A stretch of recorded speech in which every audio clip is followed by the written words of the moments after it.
plan to conduct similar programs during the course of time relating to the tourism sector. The tourism sector, as you would all know, has been the worst hit by the pandemic, having recorded revenue losses of around 35,000 crores due to the pandemic.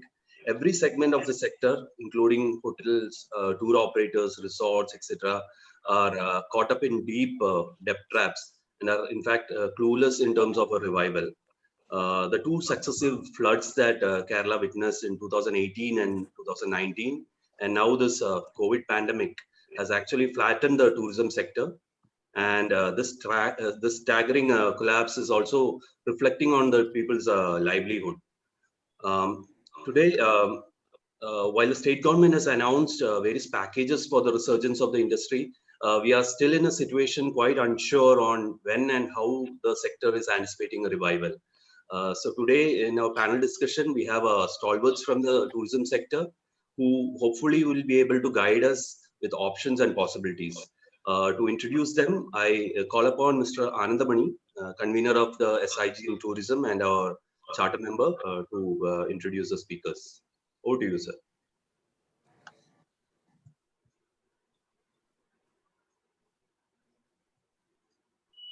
You're on mute, sir.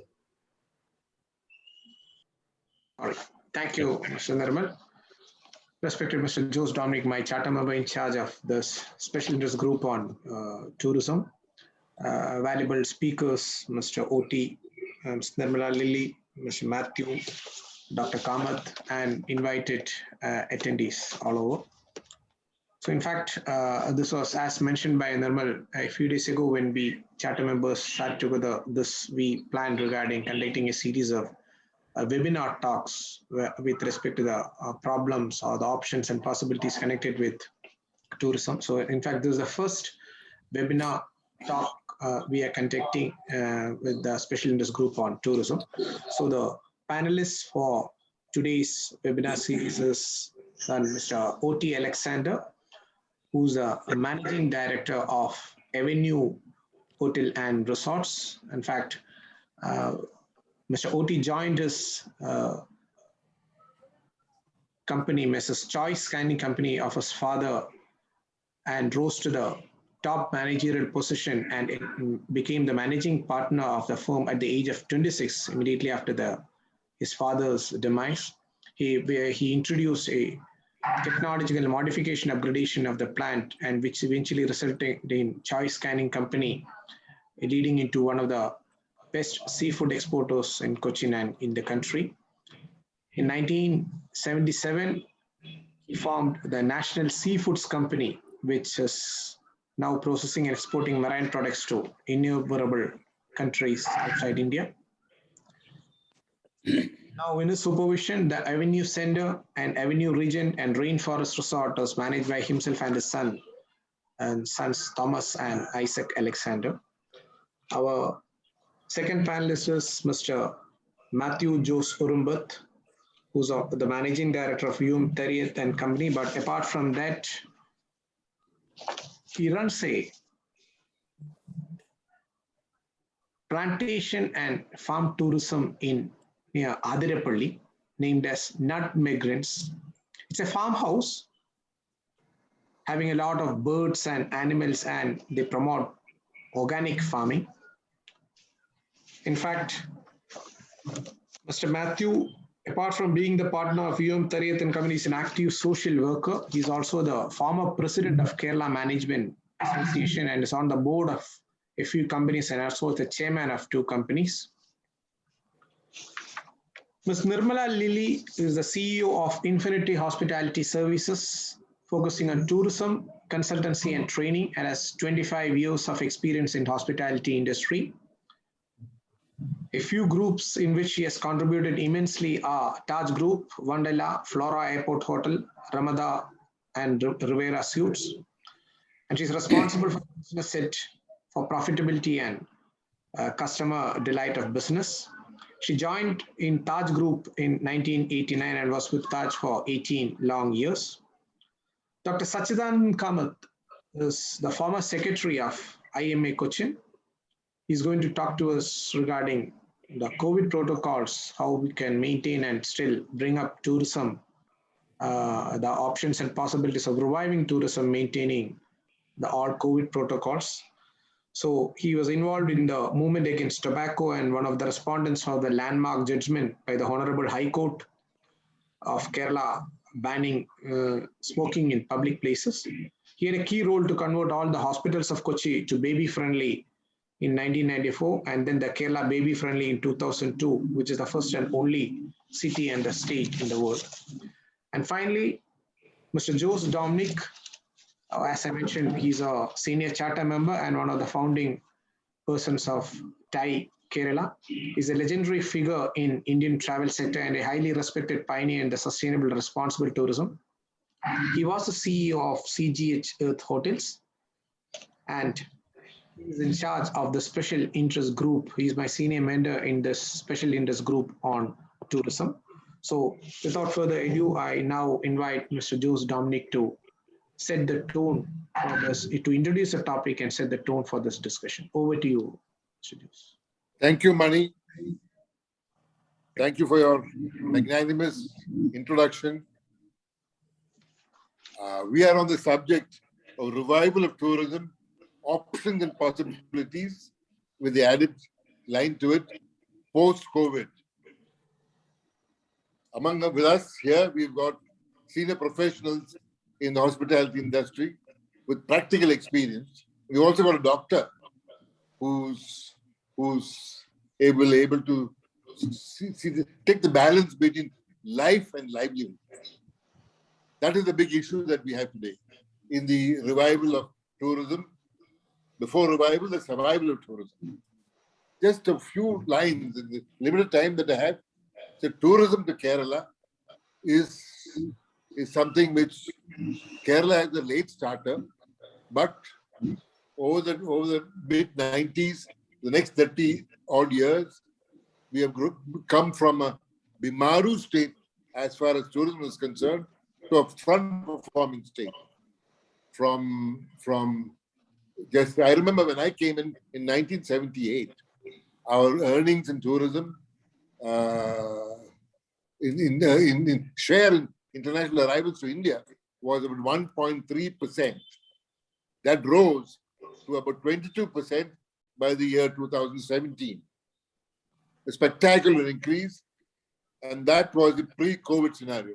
We are in these times passing through 3 time phases. One I would call BC, before COVID, DC, during COVID, and hopefully we'll have a phase post-COVID. And that is the new normal that we are going to witness. It is in this context is a revival.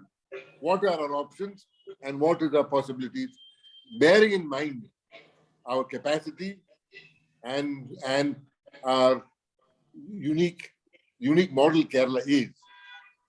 Here I would just like to point out that as far as Kerala is concerned, having taken a track or a strategic direction of responsible tourism, and in the context of our immediate 5-year history, we had a series of calamities.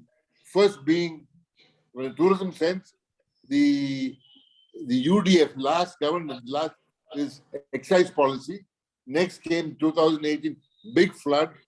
2019, we had a disastrous monsoon, the Nipah, and now the COVID. Between all this, before the COVID and after those calamities, in 2019 October, Kerala Tourism announced, it was in 2019 January, Kerala Tourism announced the numbers of arrivals and earnings in this sector. And this was the highest in our history, October to January 2020, October 19 to January 2020. That is when the COVID came. So I've just pointed those out to show the ability for the industry to spring back after the big calamities. So in that context, we are all talking about revenge demand. Everybody's been locked up for months, for a year, 14 months. What is going to be the outlook for tourism? It is not going to be normal anymore. We've seen how vulnerable we are, and the future is going to be a new norm. And how do we as professionals look to its revival, hoping that we've gone past survival and looking at new options and new possibilities post the COVID. That's the subject that we have, and I'm sure, and I think I will say that from each of the speakers speak from their own viewpoint, and let us see how we have a cohesive idea which can be formed, from which this can be tabled in as TiE SIG's idea. We can take it to TiE itself and take it to other tourism forums as the new future, or when tourism comes back, and we have to and the options that we have to take. Yet one good aspect about our calamity, that it's a time for change, and calamity can be put to good use. Many things that we've been trying to do, we could not do. Perhaps we can do it now. And it's an opening a new chapter. We have been that chapter. What is the new advice? What's the new direction that we should take? And that's the subject that we have. And let's see how we take it on, and then we will discuss it further after our speakers have spoken. And that's my introduction for the limited time that we have. Thank you. Mani? Mani, are you there? Yeah. Thank you, Mr. Jose Dominic, for this splendid introduction about the topic and setting the tone. So, based on this, let's move forward, and I now invite Mr. OT. You may go first with your 10 minutes talk. So Mr. Mani, can you tell me how we proceed? Should we start with our problems and then come after that our suggestions? What do you think? So you can first stand with the problems. In fact, when I talked to you, you mentioned that the problems you are facing, the hand-holding, what you really need, what the lack of support, so you can mention that thing, and you can also then come into what is really needed for the survival, the options and possibilities. But OT, let me come in here. One point, spend more time on going forward, options and possibilities going forward. Of course, on the background of the problems that you will talk about. Let me start. And in today's Malayalam Manorama, in the official page, they clearly mentioned about the sad situation of the tourism industry in Kerala. I think most of us would have read that. They said around 300 properties are for sale, including five-star hotels and resorts, and around 65 bars also for sale. The average revenue was 45,000 crores, has now come down to 1/3 as on today. The closed hotel furniture and the machinery has already become useless, and it needs huge investment to revive it back to normal. And my second point is government should remove the unscientific lockdown measures and harassment by the health authorities and the other authorities concerned. Number 3, as brother, when we talk about our property, we have 3 properties, and as far as our property is concerned, the overall the loss during the lockdown period was around 15 to 18 crores of rupees. And and fourth point, we had to cut down the staff strength to 70%. Now we are only working on 30% staff because we cannot operate. That's the reason. I'm coming to the next point. So we are concerned about our this liquor license also. The net loss during the lockdown period was around 3 crores compared to the last year. And the next one is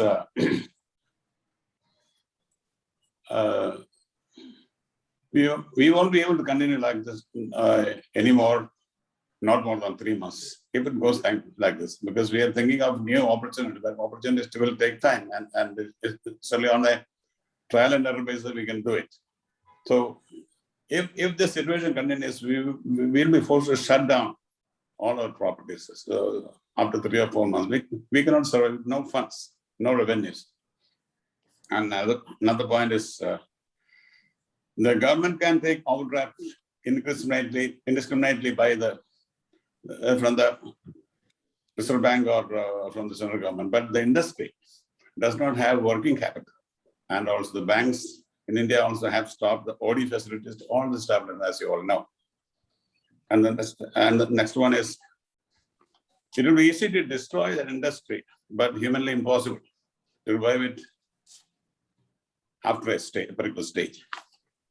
And the next one is, in the lockdown period, the people do not have to ask do not have to ask to meet do not have to cash to meet the daily needs. Just giving the kits to the people will not solve the issue. But the collapse of the business and industry, this will damage the total economy of the state, and the people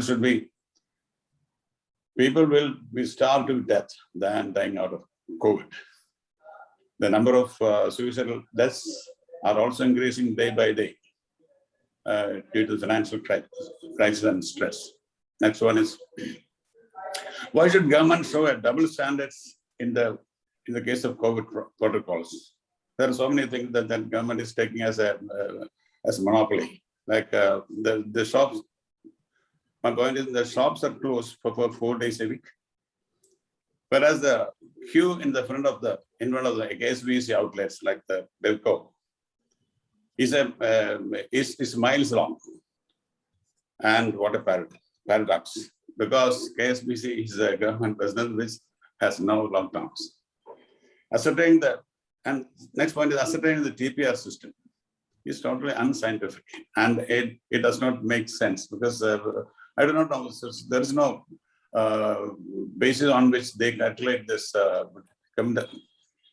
TPR rate. Because of that, so we are getting different rates, and if they test 50 people, and if they get 25%, that becomes 50% of the total TPR. That's not the right one, because they have to check more people to get the exact the appropriate figures.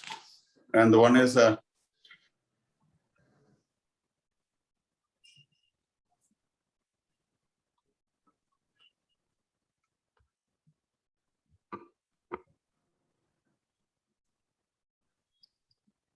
We can't hear you.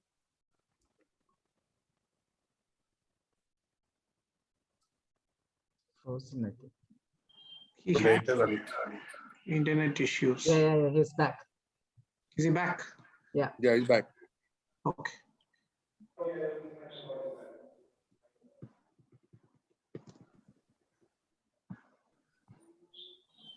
Shall I continue, or Yes, somebody? sir, go ahead. I think you continue. Okay. These are my suggestions. My humble suggestions. As a hotel and restaurants are concerned, the government should permit dining in the restaurants as per the COVID protocol.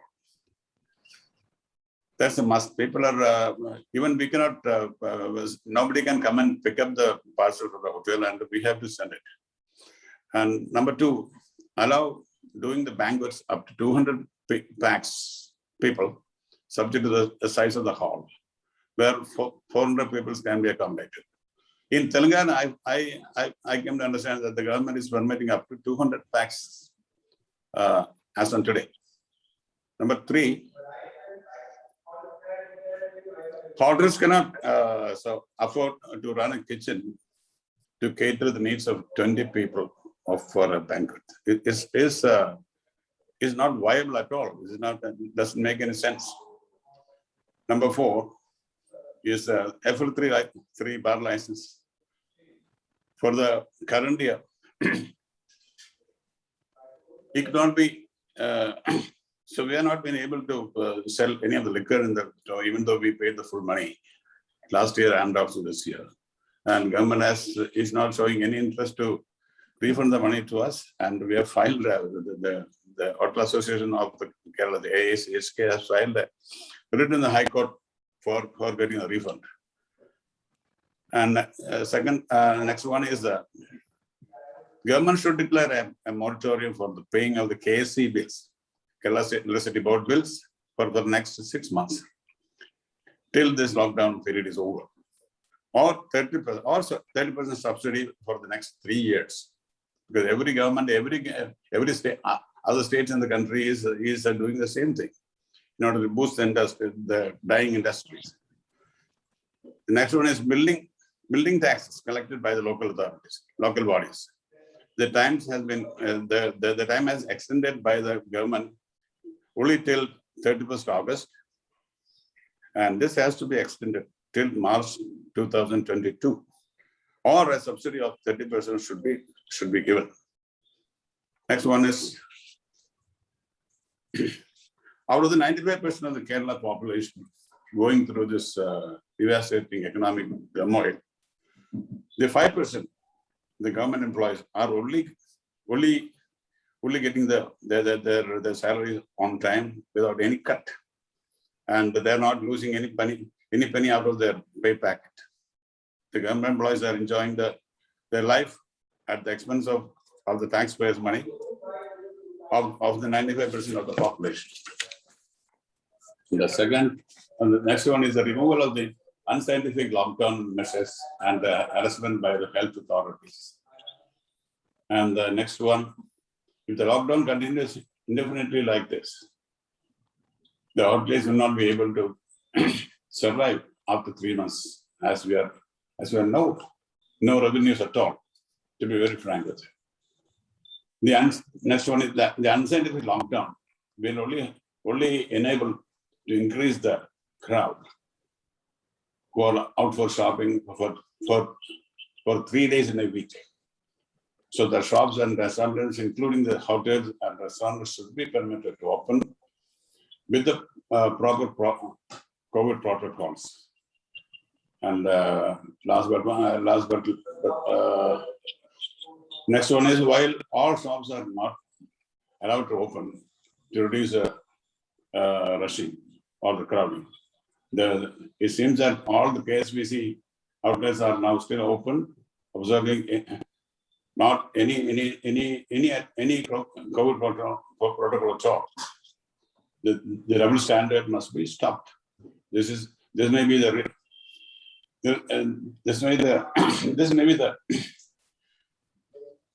important thing that the government has to look into, which is because the government is doing a one-side policy, because the liquor business is their monopoly. And the last point is, the government should include the representatives of the trade and commerce while deciding the COVID protocols from time to time. Always how to fix the TPR or things like that. And it's taken by a few people who are not in the trade or have no economics.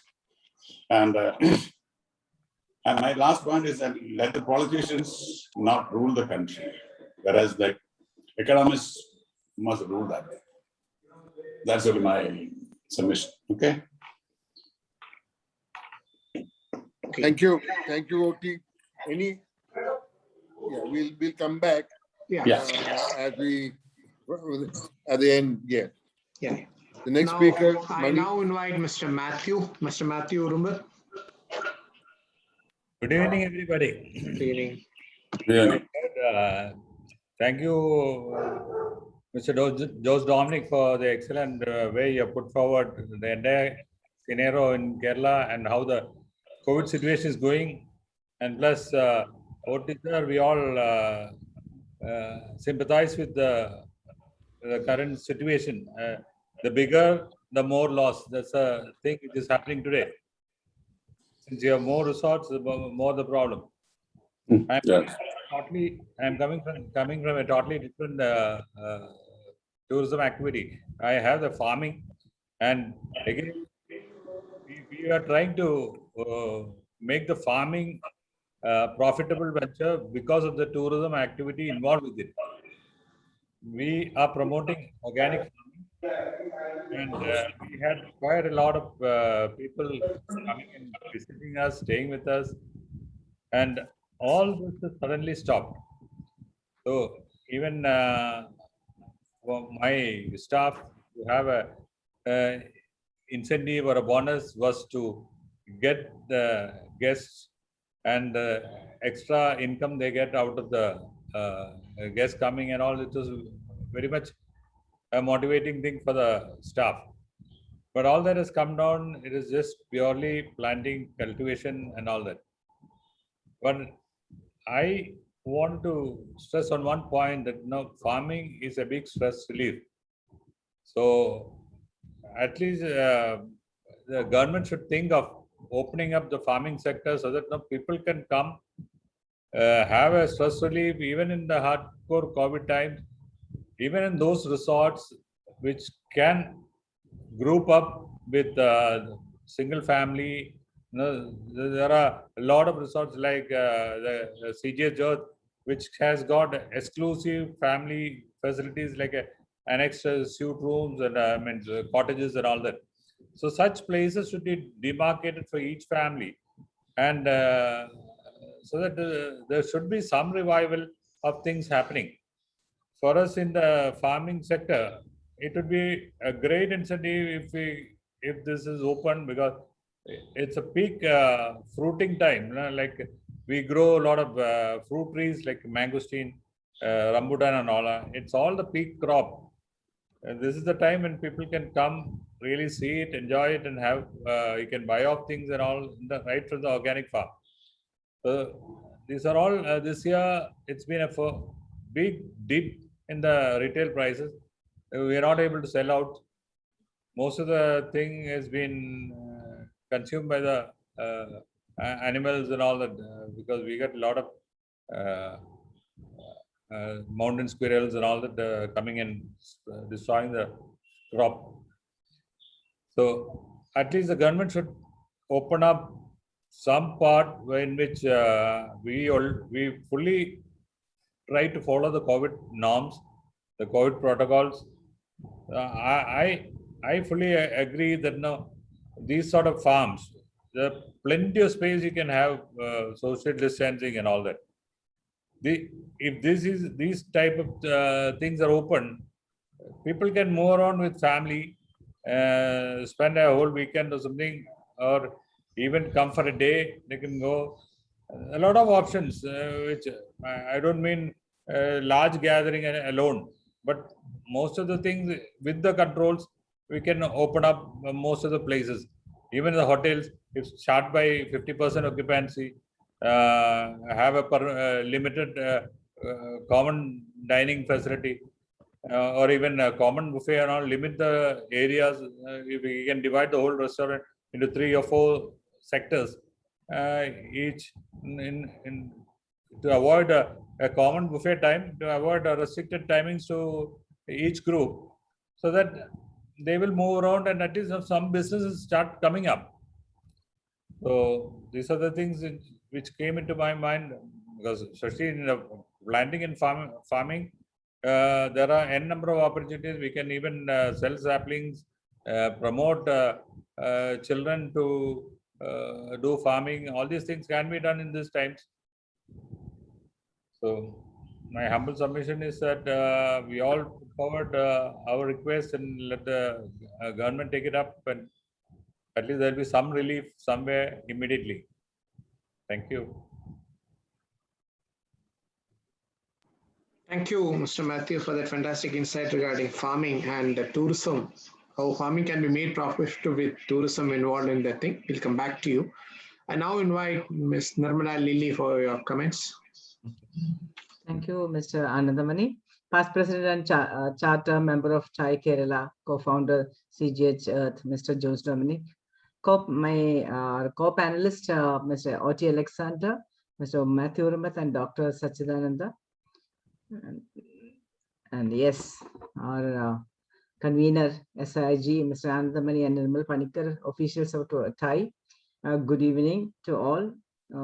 Thank you so much, TiE, for this great opportunity to be a part of this panel and to express my views on the topic revival of Kerala tourism, options and possibilities. Kerala has an endless list of tourist destinations that will interest any traveler. Kerala is sure to enchant Any nature lover with its hills, backwaters, beaches, waterfalls, and wildlife. The state has a rich heritage and thriving culture one can explore by visiting the various forts, palaces, museums, monuments, and pilgrim centers. Kerala is a charming South Indian destination that should be in every traveler's bucket list. I don't want to talk more about Kerala since all of us are familiar with it. Today's topic is revival of Kerala tourism options and possibilities. Revival of tourism. First of all, let us talk about survival. Tourism has been on its deathbed for the past 18 months. The need of the hour is to provide oxygen on a war footing. The pandemic has brought business of all tourism stakeholders to a standstill, affecting the livelihood of entrepreneurs as well as employees in the industry. 80% of the people who are working in the tourism industry lost their jobs. Employees are in an acute crisis. People are frustrated to the core. During the last 18 months, no work, no salary, no life. People's shreds and patches have been starving. There are almost 300 hotels on sale. No further investments on tourism sector in Kerala. It is so scary. Uncertainty everywhere. Hotel, bus, and taxi owners, those who had invested in the tourism sector by taking loans, are unable to repay them due to total bankruptcy. They are on the verge of having their properties confiscated. Employers are working with fewer than 10% employees. Even their salaries of 10% is also met by loan. The life of almost 1.5 lakhs of drivers and guides are finding it difficult to make both ends meet. Most of the qualified employees have moved to other sectors. Reappointing them will also be a Herculean task when normalcy is restored. 3 lakhs crores worth industry will crash to ashes if this situation continues. One of the reasons for this condition is the wrong policies of the government. For example, other states have opened for tourism adhering to protocol. We are not following the policies of other states. Daily COVID status, Kerala versus India, is scary. Giving such unnecessary publicity should be avoided. Government cannot curtail COVID cases or death by imposing these strict COVID protocol. So why bring in severe restriction on tourism? There are many things we don't understand. For example, allowing long queues in front of the beverage outlets without adhering 100% to protocol. We can witness ruthless violation of protocol right on the street of Kerala by some people and no action being taken. Relaxation during religious festival, then shops being opened and closed for a few days, then strict lockdown. I'm not denying the fact that this is for the protection of people and state, but at the same time, what about the survival of the people? Unexpected containment zone. If I may say, hotels in 3 different locations are opened. All of a sudden, one of them is brought under containment zone and guests are stuck there with the strict policy procedures. We are not given enough time to relocate the guests to a safer place. If we are given advance information, we can reassure the guests that they will be shifted to another location if necessary. Weekends lockdown should be relaxed for the tourists on limited basis, at least to go around for sightseeing. If the tourism industry is fully vaccinated, we can promote Kerala as a fully vaccinated, safe destination for inbound travelers. I have spoken to some tourists in European countries. They're all of the opinion that travel to India can be resumed by maybe in 2024. They emphasized, among various reasons, that they are afraid of Indian virus Delta. If government can expedite all these measures and actively promote tourism, the apprehensions of the tourists can be averted. Possibility. I think this is the ideal time to clean up beaches and tourism venues. Promote our traditional culture, arts in the open space, like Matthew's farm, Nutmeg. This will in turn benefits to hoteliers, tour operators, artists, event managers, and location owners. The greatest advantage is that the fear of COVID spread can be minimized. Promote day trip in houseboat extensively. 24-hour sanitation should be made mandatory. Government had declared relief packages to the tourism sector, but these could not be availed due to excessive formalities. The time has come to offer this on a blanket basis to rehabilitate and save our lives. All the hoteliers and travel agents have financially plummeted. In order to re-commerce, to stimulus financial advance must be given. Then only it can be recommenced. There were umpteen meetings held between tourism sector and government at regular intervals. Government extended a lot of hopes and promises, but the end result was not met. My suggestion is, hereafter, all meetings must be concluded with an action plan for total implementation. Save Kerala, save tourism, save ourselves. Thank you, and back to the moderator. Thank you, Madam Nirmala.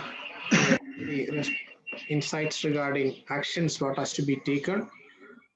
It was a good presentation. I now invite Dr. Kamath, to whom we are all looking forward, how tourism can be taken forward with respect to the guidelines, what the medical team can guide us. Over to you, Dr. Kamath. Thank you. Mr. Anand Mani, Executive Director, Mr. Nirmal Panikar, the legendary in the hospitality industry, and the charter member, Sri Jose Dominic, panelist, our friend Mr. O.T. Alexander, Srimati Nirmala Lili, and Mr. Matthew, my friend and other invited guests and the members of the TiE. Good evening to you all, and thank you for giving me an opportunity for this introduction and the views of at least some of the views which I have to present in this forum, where revival of Kerala tourism is a must. And all this, because I agree with the person who have started, with the moderator who have started, with the also with the Mr. Convener also, who have mentioned, and all the three panelists have mentioned that there is a need and we need to start tourism at the earliest, or as mentioned, starve to death than COVID. So all these words, I just quote that all the persons. But the fact is that what have we gained about the more restriction and the other things? Now everybody is thinking that why we have been restricted for the long period, and Kerala is doing extremely well. Kerala was doing extremely well, and it was projected to WHO, UNICEF, everywhere in national agencies that Kerala is the model, other things. Now everybody turn around and say this Kerala is the place where more than 50% of the total cases have been reported. Now, last week, the total cases which has been reported in the last 1 week compared to the last week, there is a 14% increase in the COVID cases, and there is last 7 days, if you take an average, Kerala tops that when compared with the Maharashtra, which has more numbers. And those times our neighboring states like Tamil Nadu, Karnataka, all these states where has only 4 digits, that is 1,000 or less than 1,000 or less than 2,000. But we have 5 figures which is more than 10,000 or 20,000 or so. I would like to present some of the facts which has been which has been mentioned earlier also, or in the news or in the print media or wherever, out of our total population of 3.5 crores, why this is happening. I'll just put forward some of the facts why and how we can somehow, as a scientific basis for the future, how we can plan it.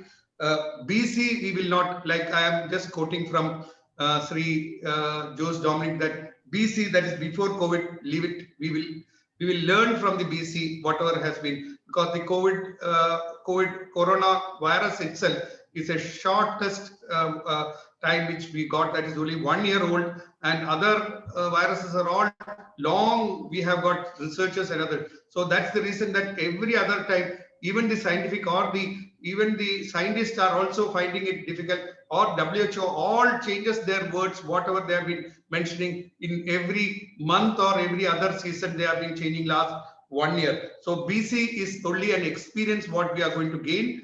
DC, what we have to do now, that is during the period of COVID, now we have to start with all these panelists and other things, how we can start, and also after COVID, that you will be the better persons to deal with after COVID, what to be reviving and other things. That I will leave it to you. But at DC, what we can do, that is what I am coming to, and why some of the scientific data which I would like to present. That is the increase in cases. Of course, we have seen that, and now our option left over for the current scenario is vaccination, vaccination, vaccination. Why? Let me tell you that all the vaccinated countries like UK, Portugal, and other European countries or US, wherever the vaccination have started, the death rate has come down. And wherever there are vaccination has not been picked up, the death rate has increased. Even the ICU setup, where there were 8.2% in those days before vaccination, has come down to 2.6 wherever it is. And Kerala's vaccination data and other things.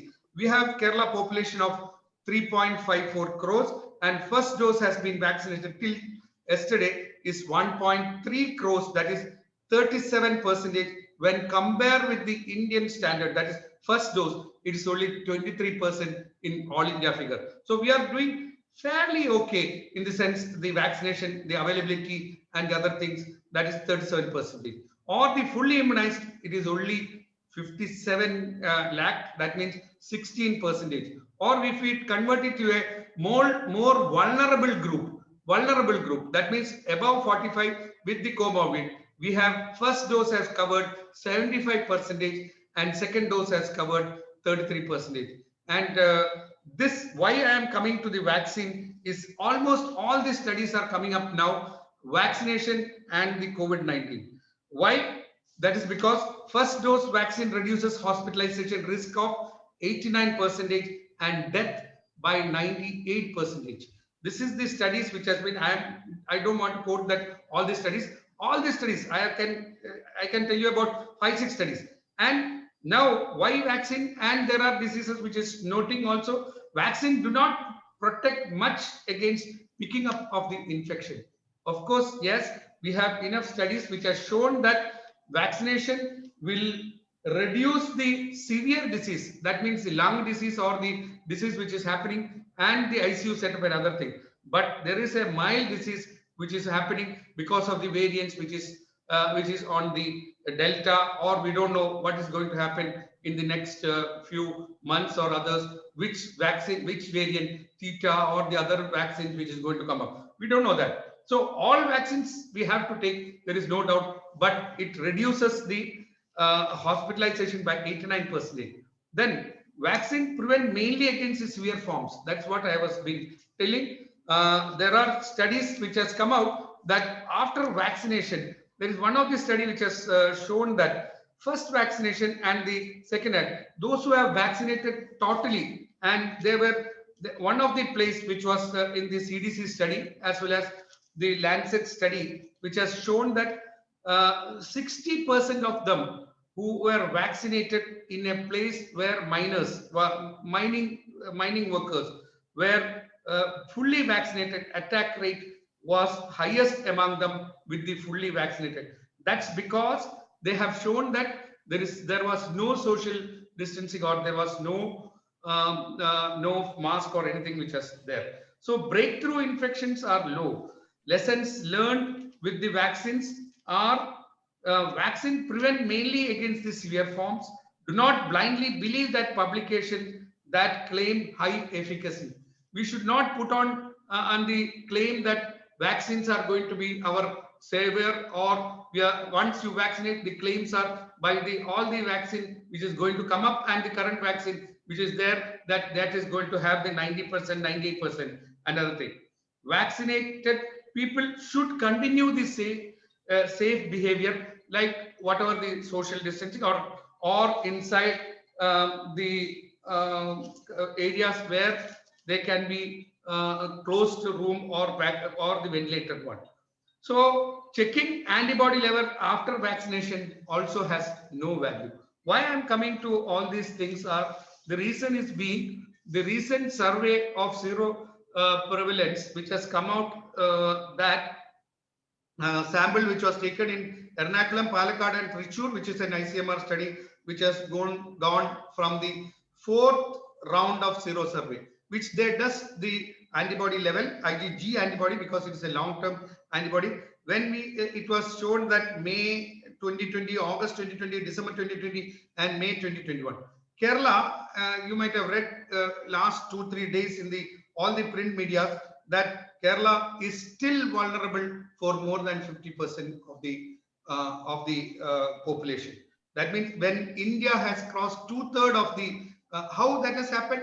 Yes, of course, natural infection definitely prevents that other than vaccination, but it does not mean that we have to get a natural infection. It doesn't promote also. Never take a message that natural infection is promoted.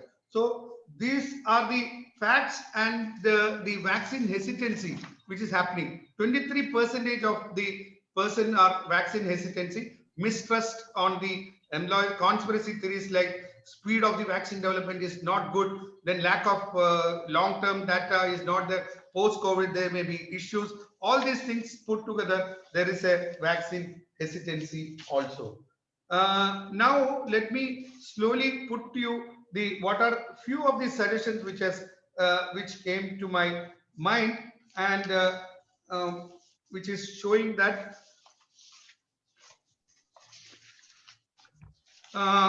that is, if you can have the open up somehow, we should number one, vaccinate all.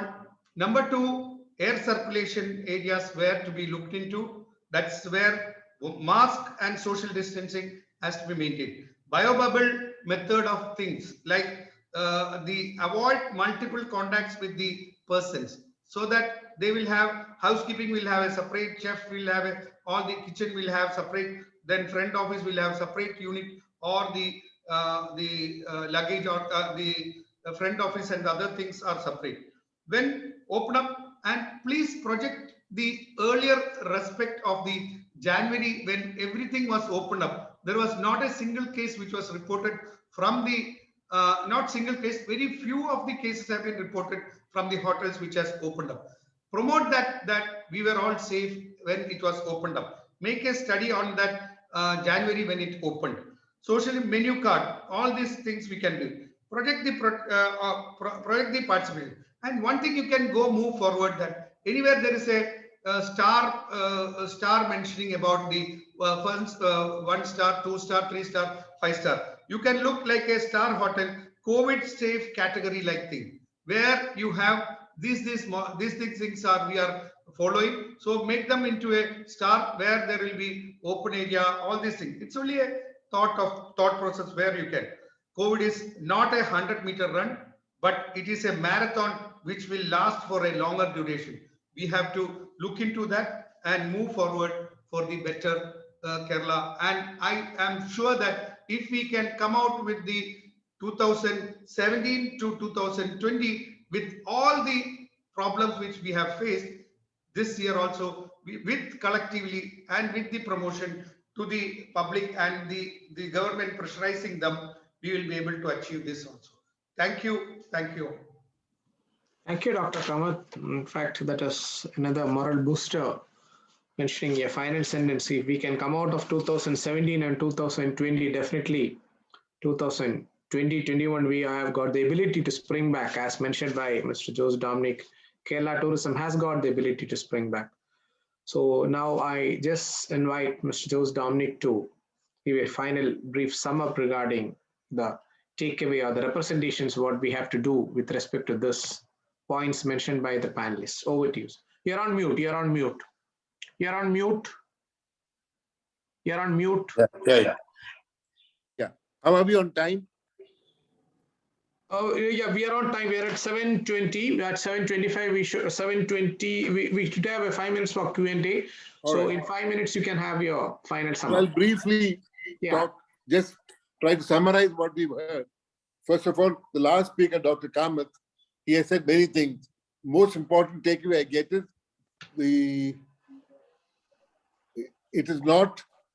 COVID is not a 100-meter dash, but it's a marathon. In other words, we have to live with it and learn to live with it. And another statement that he made was that vaccinate or perish. And that vaccinated people, the death threat is reduced drastically to less than 2%. So what we're looking at now, subject of our talk today was revival of tourism, options and possibilities. So from what we've heard, talked about, we've seen the problems that we've gone through during COVID, the kind of problems put forward by all the speakers from the hospitality sector. We've seen how even farm tourism offers options. Then now I think going forward, living with COVID, and therefore the term the new normal. So the fact that Kerala's Kerala's large population dependence on tourism as a livelihood. That's one point it's taken out, and large tourism infrastructure has been built. Now, as OT brought out in the beginning in speech, so many of them are now in the market to sell out. So it's bad time. So moving away from that, moving away from the dangers that COVID is coming, and the solution that we can find, as Dr. Kamath has said, that living with COVID, putting the that it's not as everything goes away, putting them in proper perspective, living with it, maintaining mask, hygiene, and distancing. How can we revive tourism?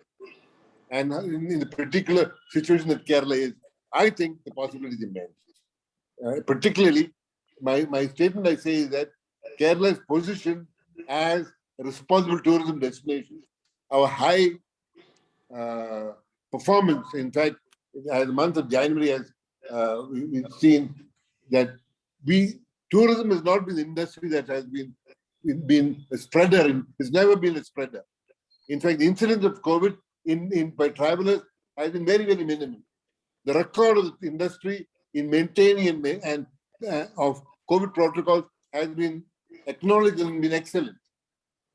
With that, taking that into account, taking the dangers that is there, we cannot diminish that in any way, that the COVID will be with us going forward.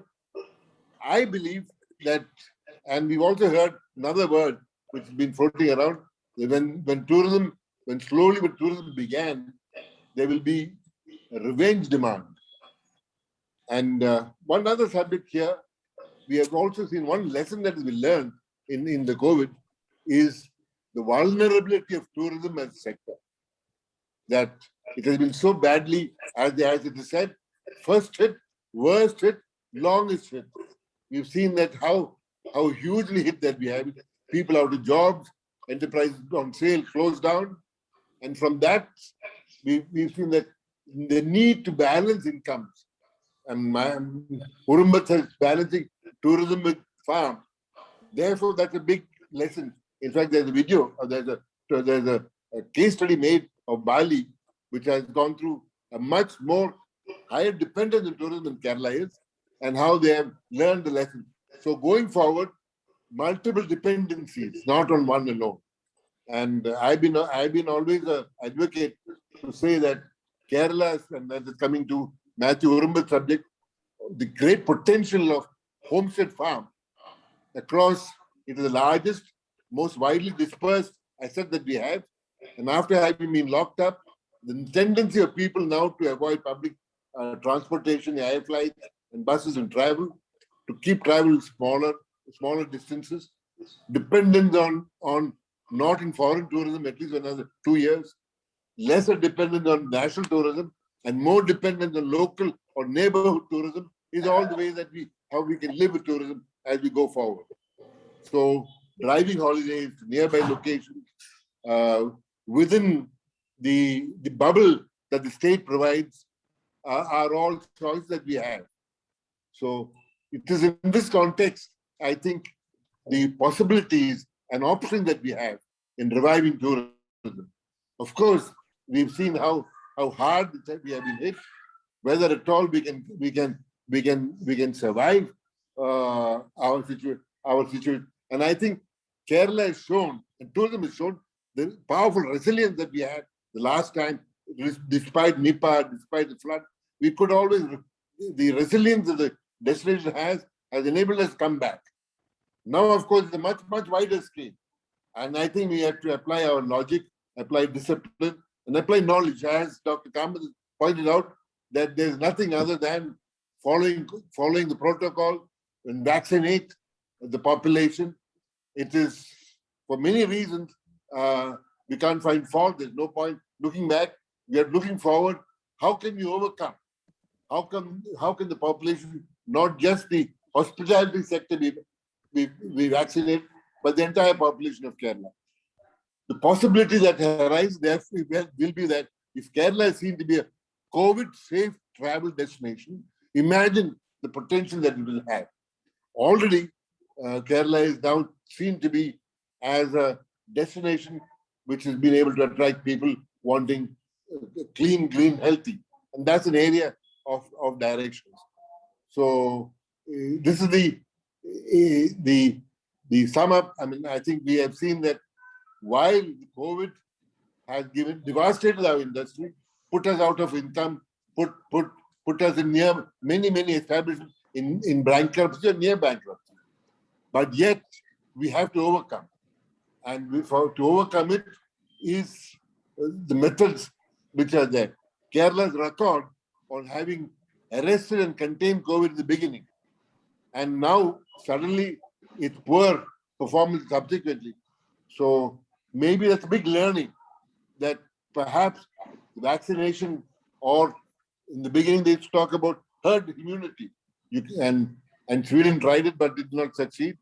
Neighboring states were less controlled than Kerala. We were very strictly controlled, but they seem to have lesser incidence of COVID at the moment. So we have not learned the entire position yet, but looking forward, the potential and the new options, learning to live in the new normal is now becoming the mantra. How do we do that? So that is the subject that our SIG or the special interest group of TiE, in our discussion, that I can glean out of our discussion. So Mani, now we can open it up to any questions and answers among the panelists, as well as from the people who have registered themselves. Thank you. Have you got any questions that have come in? Yeah, thank you, Mr. Jose Dominic. Yeah, in fact, we have a few questions in the box, and also if there is any interaction between I think we first take the questions from the panelists. Mr. Nirmal, can you just call out the name of the person so that they can talk? If any of the participants wish to ask the questions directly, you can use the raise hand button. Yeah. and we can unmute you. Otherwise, we have two questions. One is from Ms. Sonia. She says that tourism is not coming back as we know it, and Dubai is one of the proofs.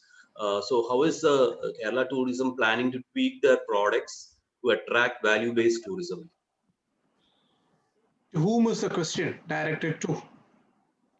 Not mentioned, sir. No, It's a that is general all. question. So, Mani, Yeah. from the man in which the question has been positioned, let me just put this.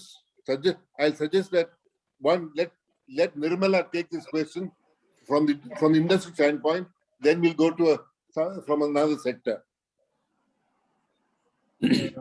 What was the question? That is like. I will just request Sonia to ask the question directly. She's raised her hand. Yeah. Go ahead, ma'am. Hi. I'd like to thank you for an excellent session. Thank you, Sonia. Mute the other system.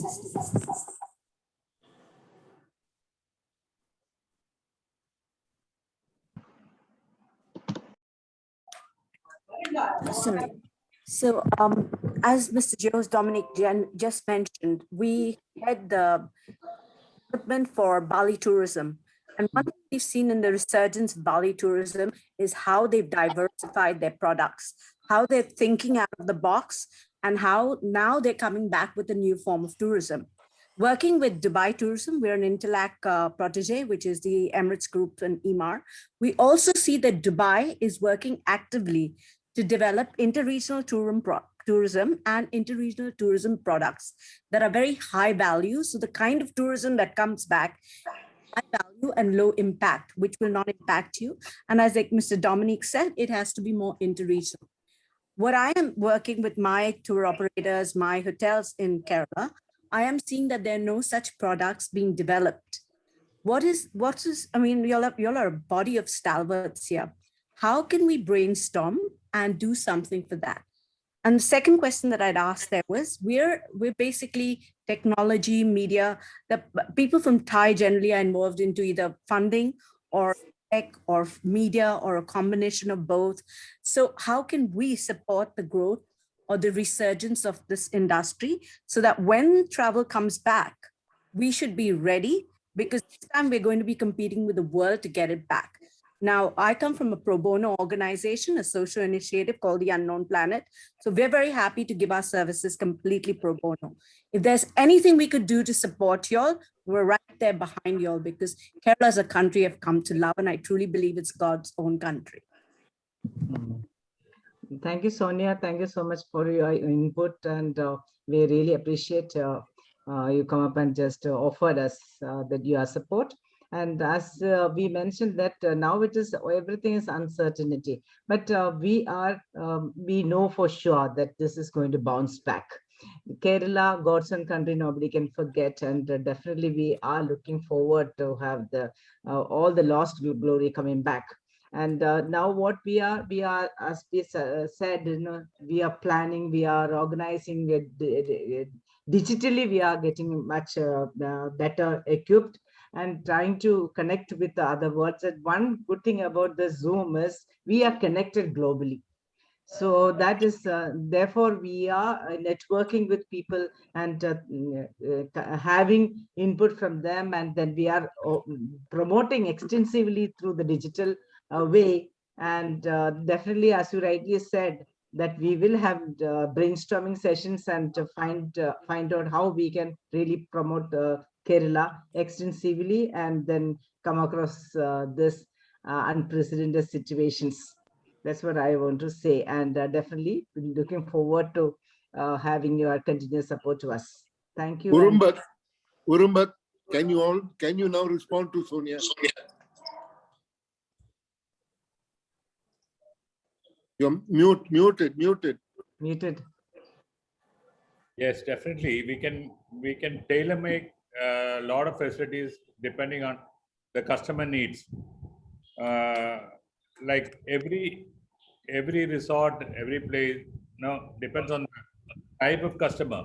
We can definitely tailor make a lot of their demands so that we can completely follow the COVID protocols, give them exclusive sterile atmosphere, and an exclusive feeling also.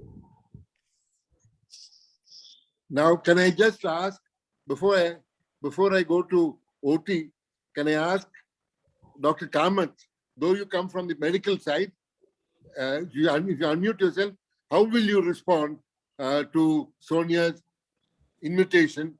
What kind of help that we should need? The new approach from medical side you see for tourism in Kerala. Good question. I have mentioned that what we can do as a some of the suggestions which came to my mind, that is what I have suggested to that extent that we have to first of all vaccinate all. Secondly, to the persons where biobubble, you have to make sure that every department in that should be biobubble. Sorry.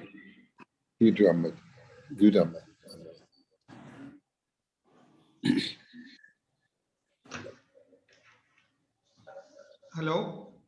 Have you lost you? No, I'm there.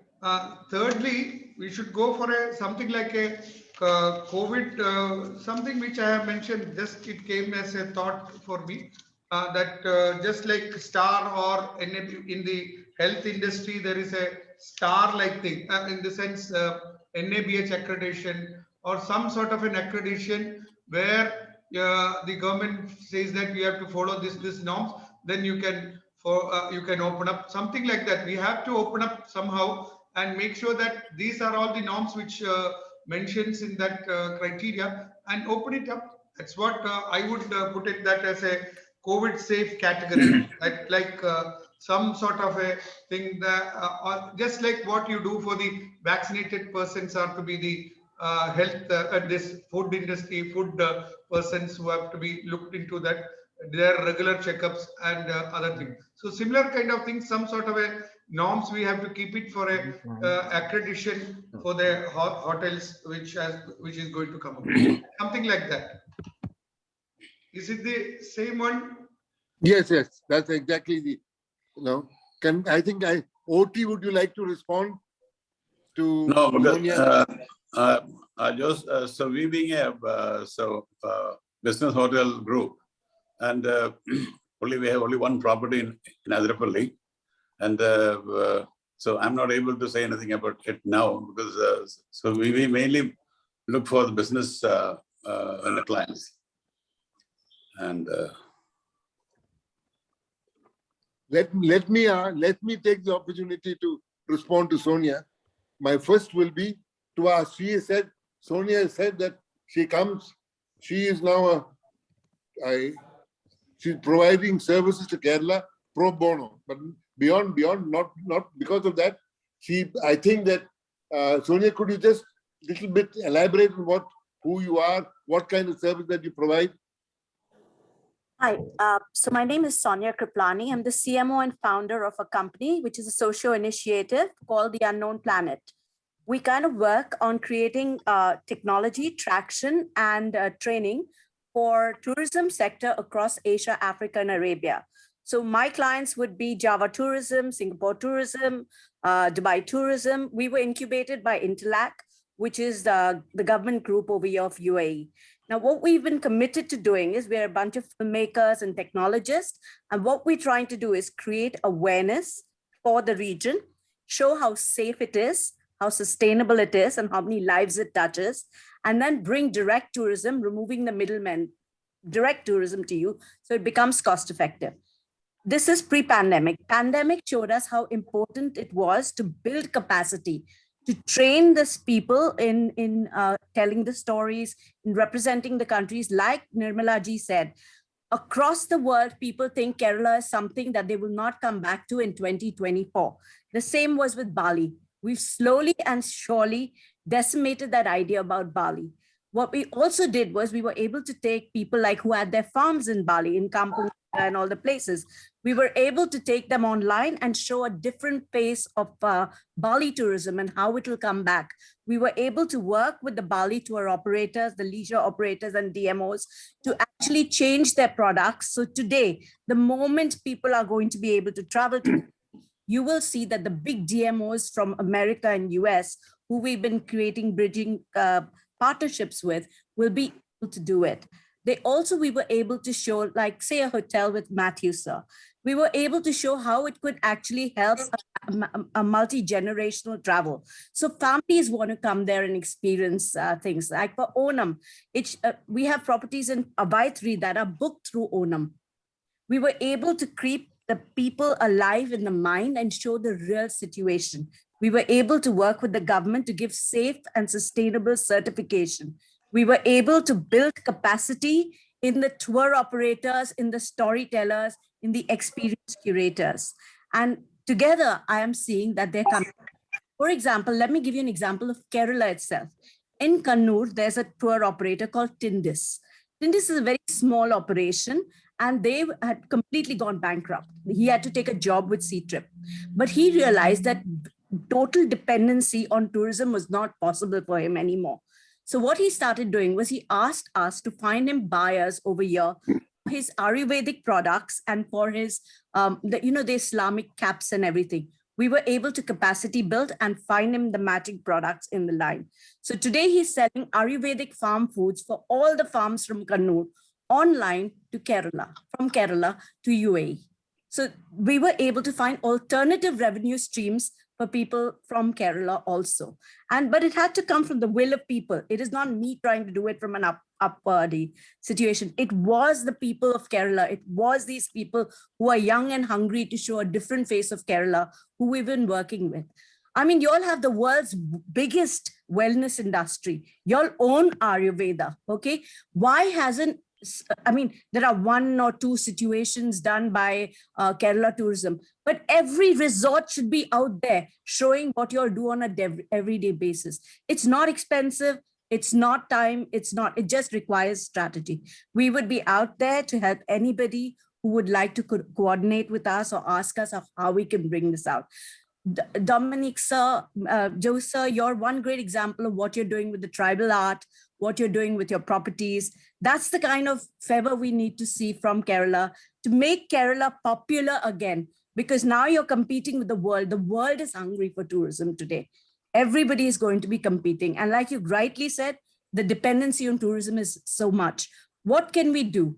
So like the Bali tour operator is taking his silver operators online. So in a bad day that he can silver, we also need to do it for the tour operators of Kerala.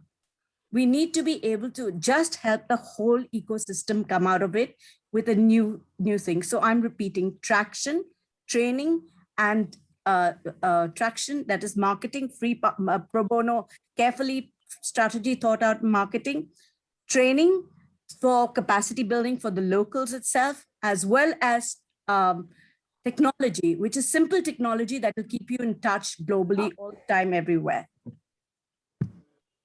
So thank you, Sonia. This session is actually of the special interest group of tourism in TiE. So we'll use your offer. We'll send out to have an event whereby you can share your ideas in a workshop, on a digital workshop on how we can come back, the new opportunities, the options that we have in revival of tourism. Certainly, thank you. We'll come to you with that, and I think Nirmal will be contacting you. Now, just one more subject. I think Dr. Kamath has mentioned something here. He said one way of using or a discipline of NABH, like for hospitals, NABH using a similar kind of accreditation for COVID protocol compliance would be a good way to tell the world, to tell the customers we are ready. I think that will be another takeaway which the SIG can give through TiE to government, that have an accreditation system for all hospitality players, for hotels, restaurants, transporters, NABH type. I mean, some other we'll have to invent some other word of compliant COVID protocol. After all, I think it's now become fairly clear that that COVID is not going to go away in a hurry. It's going to be there for a long time. International tourism will take 1 or 2 more years to come. In the meanwhile, we cannot allow ourselves to perish. So what do we do to find new markets, new ways of keeping ourselves in business, new ways of I just remember that just like point out that in the new way forward, when we say we have now look at a new market, which is neighborhood market, people from nearby traveling. As an extreme example, we are now sitting. I'm sitting in Cochin, and I say, Cochinite seen Cochin. But then everybody will say, everybody's seen it already. Yes, but see it with new eyes. In other words, instead of extensive, it becomes more immersive travel, deep dive, to see it with new eyes. So you will need much more research, much more intensity. Now, I suppose that is what, in a way, what Dr. Kamath was talking about is give accreditation, give some kind of certification that it is safe. Dr. Kamath, would you like to add something onto that? You're mute. You're No, mute. it is only a thought process which I have shared so that we can build up something which is given as a certificate, and it can be shown that it is just like giving a certificate for a hospital or which has been doing on with as a NABH accredited or JCI accredited. So you know that these standards are maintained in that. Similar kind of thing like COVID safe certificate or something like that, and go through that, and then there is nothing wrong in going through that inspection and other things, protocol of what all things to be followed, and then name it. And this is once it is through, you give that certificate so that you can project it, you can do it in your platforms wherever it is, and show it wherever it is possible. Correct. It will be an assurance to the customer, just like the destination as well as the property wants the customers must bring forward a certificate to say that they have been vaccinated or they have got a negative RT-PCR. Similarly, from this side, compliance document. Mani, any other questions that we have? I think we have in the chat box 2 questions. I think that can be taken up fast by Nirmal. Can you just represent those questions? Sure. This is a question to Dr. Kamath from Dr. Ajit Kumar, who is a spokesperson of South India MICE Association. So his primary question is that when do you anticipate hotels opening up for conferences and conventions in the foreseen future? The answer is I don't know. We don't know. Nobody knows. But the thing is, the fact which we have been told about what is the guidelines and the other things which all have to be followed, because without, even with the vaccination, we have to follow. I have mentioned that the best protection is the disease, but I won't promote that because it is going to be a real issue. So never take home that disease is the process. So now we have the next option is vaccination. Once you vaccinate, once that zero prevalence rate is increased, once you maintain that all the protocols which is being maintained, I think any day can be opened up, and it need not be for a long period. Immediately, the money which has been collected, or every person who has been collected for the money for the vaccine, can be given now for the public and the tourism sector, or wherever it is going to be opened up. Make sure that everybody get vaccinated at the earliest. Make sure that this hotel or this industry is maintain this kind of protocols. Then people have to be opened up. And North India, they are planning. Even our conferences are going to be planned in North India for around 2,000 and 3,000 packs in January, February. They are all planning. So this planning is going on. So hope that there won't be another strain which is going to come up, because it may not survive. The virus cannot survive in the lung or in the ACE inhibitor cell. Without that, it cannot survive. So once it is vaccinated and the herd immunity increases, and even there is a mutation, there will be definitely a calm down of this pandemic. Till then, the option is open. I don't know when this is going to be completed. That the political will, social will, everybody has to take a call on that. That gives us some hope that things can settle down, and that as like tour, like travel, like conferences, there will be leisure travelers coming in smaller numbers, easier to handle. Mr. Matthew has raised his hand. Mr. Matthew. Yeah, I think we should put forward to the government that 100% of the staff should be vaccinated first, so that all the hotels are free to open. If all the staff in every hotel is vaccinated, you can say that the entire Kerala is a COVID protocol-driven tourism industry. In fact, Matthew, this position was raised before the government that the hospitality workforce needs to be 100% vaccinated. The government has actually responded very favorably and agreed to it. We had several camps. In fact, the day before yesterday, we had a camp in Cochin where 2,000 people were vaccinated, all from the hospitality industry. There's a high priority. If we can achieve 100% vaccination, hospitality industry is our aspiration. But going more ambitiously is achieving 60% vaccination of the entire population is what we hope to have.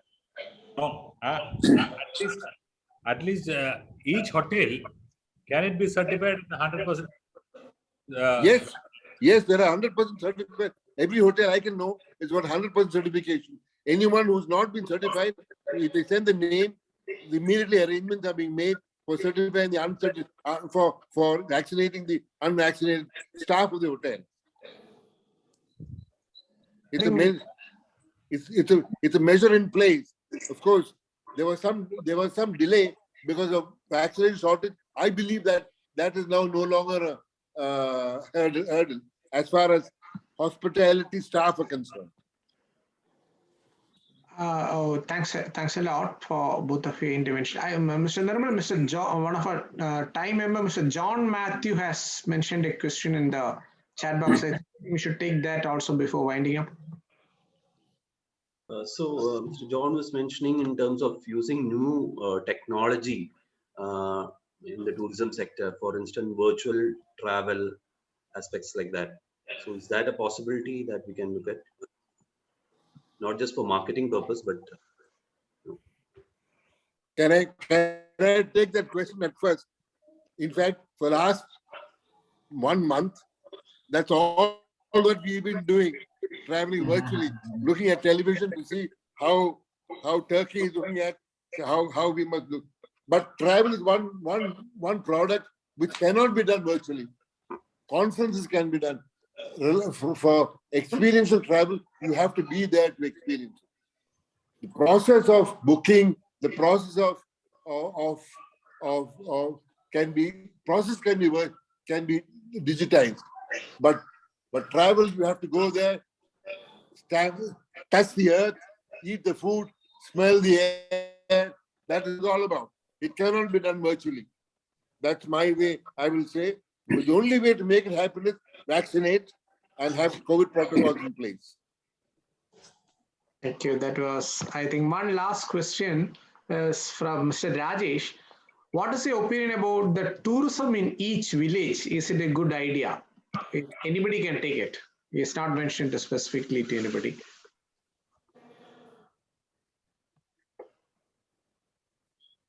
I think, Mr. Matthew, you may take it first. Definitely, every place has got its own charm. As Mr. Josh Dominic said, unless you go there, feel your presence there, each place is different. Like, for example, my place will be definitely different than the next plot itself. So, village has its own local food habits, local fruits, local a lot of things will be exclusive for each village. So this thing, every place it can simultaneously be tried out. It's not that you should try one and wait for the next. It can be, every village is different. I think it will go on. I think, Nirmal, we have overshoot by 25 minutes or so. I was shooting. Let me answer that question once, because I've been doing some research on homestead farm tourism, and I saw the figure. In fact, I had a friend in Italy who has been sharing some information. And Italy is a leader in what they call agricultural tourism. Agricole tourism, Italian word for that. And the statistics show that Italian contribution, the tourism component, Italy we think is monuments, history, though it is very powerful there, but the statistics show that more than that is agricultural tourism is what is drawing people to Italy more than the rest. So that's a big eye opener to show that means it is a village that people will go and stay in the village, see how to pluck tomatoes there, dry tomatoes, learn to cook, and village life as it happens. And that's very refreshing and that's very innovative. And that's a great opportunity for Kerala too. That's my way of responding to that very important question. That village, in fact, yesterday's meeting with the tourism minister, every panchayat, in fact, there should be a panchayat member who should be in charge of tourism of that panchayat. Are we in time for any more questions? Yeah, I had a question for Dr. Kamath. Hello. Yes, sir. Yes, sir. Because so this is something connected with the COVID, not with the tourism. But so after having complete after we complete the second dose of the vaccine, do we have to take the booster dose every year or what? Good question, but answer is we have now the scientists are looking into the third dosage. That's because the reason is the antibody levels which is coming down after the second dose. They have studies which look into the first dose and second dose in 4 weeks, first dose and second dose in 1 week. 1 month, 1 month, 4 months, 6 months. There are studies. Now it has shown that the Covishield which is available is good at 6 months, or even if you take it after 9 months, that is the ideal. That's what is coming up. So why these studies are coming up? Because the antibody level to be sustained for a longer period to pick up the memory cells, which is to be acted for the fresh virus which is coming in. So that's the reason that the doses are going to be increased or not. At present, it is only 2 doses. I feel, or the thing which is going on, it may go for a booster dose in the next year. I think I believe in the US, so people have started taking the third one, the booster dose. Exactly, that is the reason. That's the reason that the studies are slowly coming up, that the waning of the antibody level to maintain the virus antibody. So my last question to you, Dr. Kamath, so in spite of all the strict COVID protocols, why our this situation is going up daily? The count of the infected people going up. Is that, you have any suggestion? 2 ways of looking into. One is how you defend your virus. That's an enemy which is there. Either you have a complete lockdown and make sure that no virus is coming inside in your area. That means the whole Kerala. Or get some of the, slowly release that this lockdown and get that virus in, get an herd immunity increase, or in spite of that, you increase the vaccination or make sure that that's how the zero prevalence rate, which has been quoted in the ICMR study, is lowest in Kerala, which is, that means 55% of the Keralites are still susceptible for the infection or the virus. Okay. It is not that everywhere either they might have a vaccination rate in the other states are also low, but their zero prevalence of the antibody level is high. So that means they might have got the infection somehow through the natural infection with asymptomatic or the other purpose. We were all protected at that time. Even still, we are protected with the lockdown. So we never had an opportunity either to have a natural infection or vaccinate at the. So at this stage, we don't look into the past. At this stage, we have to do that. Vaccination is the current scenario to increase the vaccination. Somehow vaccinate everyone.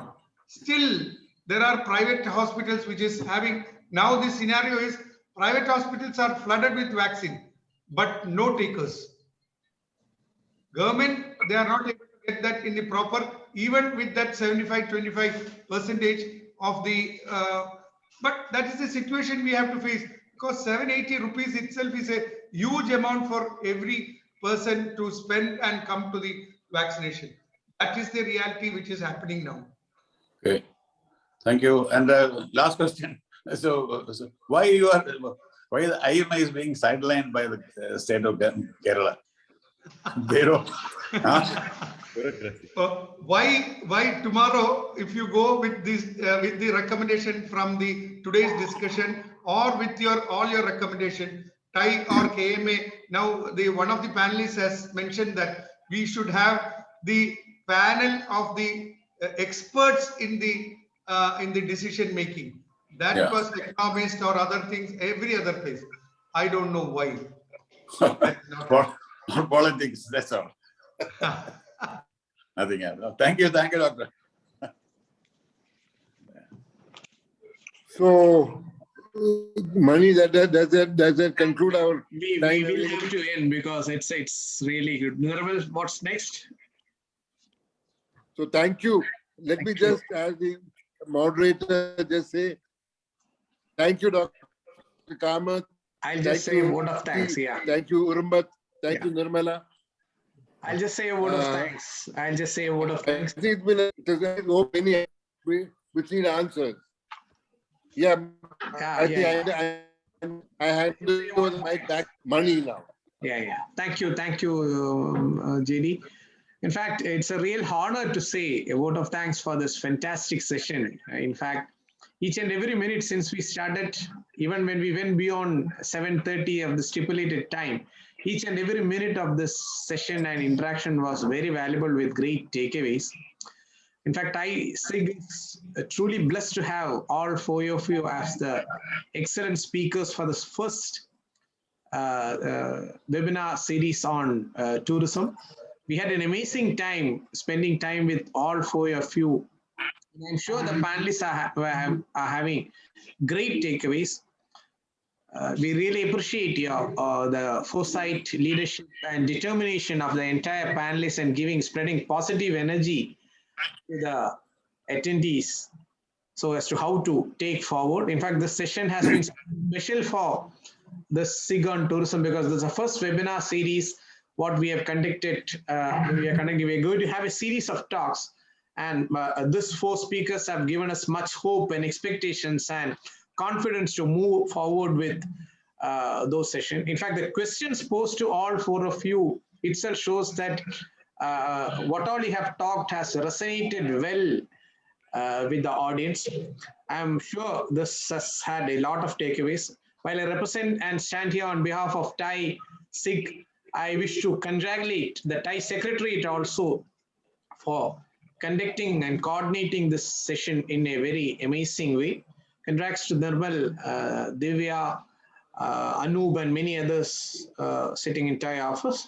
So sincerely thank each one of the panelists and also my mentor, Mr. Jose Dominic, for making the entire vibrance in this session. A 1 hour session has gone to 1.5 hours. And sincere thanks once more to each one of you and thanking each one of the participants also. Thank you. Before we close, can I ask if Sonia is still here? I think she's here. Sonia? Sonia is here. Sonia is here. Yeah. Yes, I'm here. Yeah. Just to give a special thanks and say that let us have session, and if you can give your details to Nirmal or Mani, we will be in touch with you to have a workshop on how using your what you spoke about. I have already done that, sir. During the course of the interaction, sir, I have collected Sonia's details from TiE office. Sonia, I'll be keeping in touch with you tomorrow. Yeah, you should- Absolutely, sir. Looking forward. I just connected with Nirmala on LinkedIn also. Thank you, Joe, sir. I'm looking forward to spending time with you. Can we able to It was a see you? really Can you great come on session. video? Can you come on video? I'm unfortunately, like you can see, I'm buffering, but my thing is on my LinkedIn. I've just connected with you. Okay, all right. Thank you. Thanks a lot to each one of you, specifically to each panelist. All for Thank your, you. all of you. Thank you so much for Thanks, this JD. wonderful opportunity. Thank you, so much. Anandamani and Jose. Thank you. Nice Thank meeting you all all. of you. Doctor, are we Doctor. meeting tomorrow? Yeah, I'll come at 9 o'clock. 9 o'clock I'll be there. Good.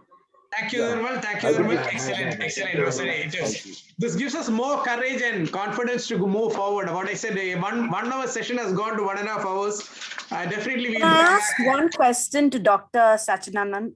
Okay, questions are again coming. We'll have to carry Can I on. ask Dr. Kamath one question?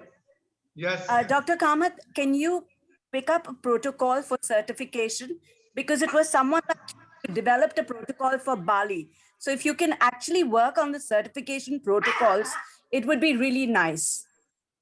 Because you Let us all work together. Let us have the looking forward, either because side sir, also. that's I can only extremely important.